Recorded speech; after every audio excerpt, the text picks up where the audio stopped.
This just in, the IRS delays RMDs on inherited IRAs once again here in 2024.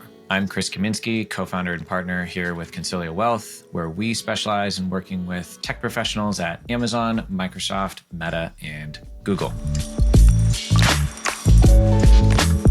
All right, a little bit of backstory here. The Secure Act, which went into place in 2020, changed the regulation of inherited IRAs. And from that point moving forward, anybody that received an inherited IRA from somebody who died in 2020 or beyond was required to not only take a required minimum distribution each year, but also empty the account by the end of year 10.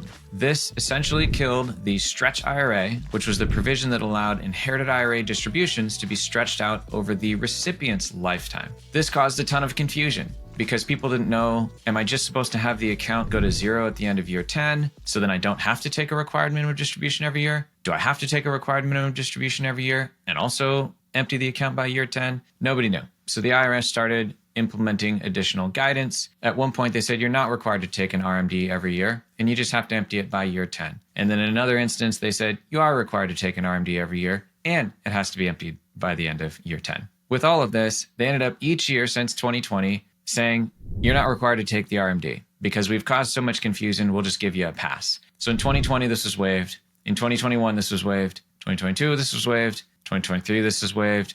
And the IRS just came out on April 17th of this year and said, guess what? It's waived again for 2024. But they said in 2025, required minimum distributions will start again, and you must still have the account value at zero at the end of year 10 of the date of death of the original IRA depositor. What's the strategy here? First and foremost, if you have an inherited IRA and you follow under these rules, i.e. the person who died that left you the IRA died in 2020 or later, you're not required to take an RMD here in 2024. Now, strategically, it might make sense to still take that RMD or take more than that RMD. It also might make sense to not take that RMD this year. I'll give you a couple of examples. We have clients that are still working that own these inherited IRAs. If they're still working, it probably makes sense to take the IRS's gimme and not take the RMD this year because you would have to pay ordinary income on that required minimum distribution in the year that you received it, which is this year. If you're not working anymore, it might make sense to take the RMD or take more than the RMD because ultimately you're going to have to empty the account by year 10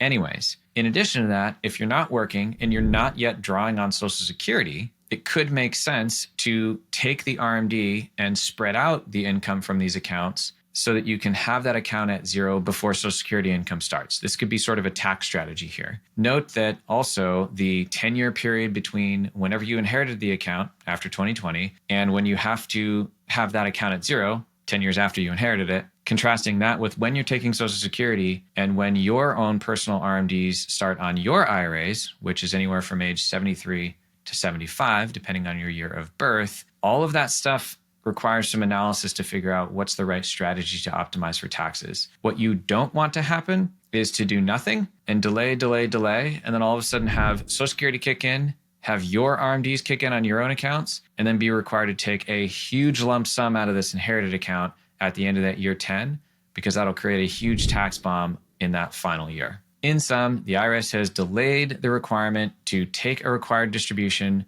out of an inherited IRA that was received after 2020 for one more year. Plan on starting to take this in 2025 and then moving forward, and also plan on having that account at zero by the end of year 10. But 2024, there's no requirement to take an RMD. Hope this was helpful.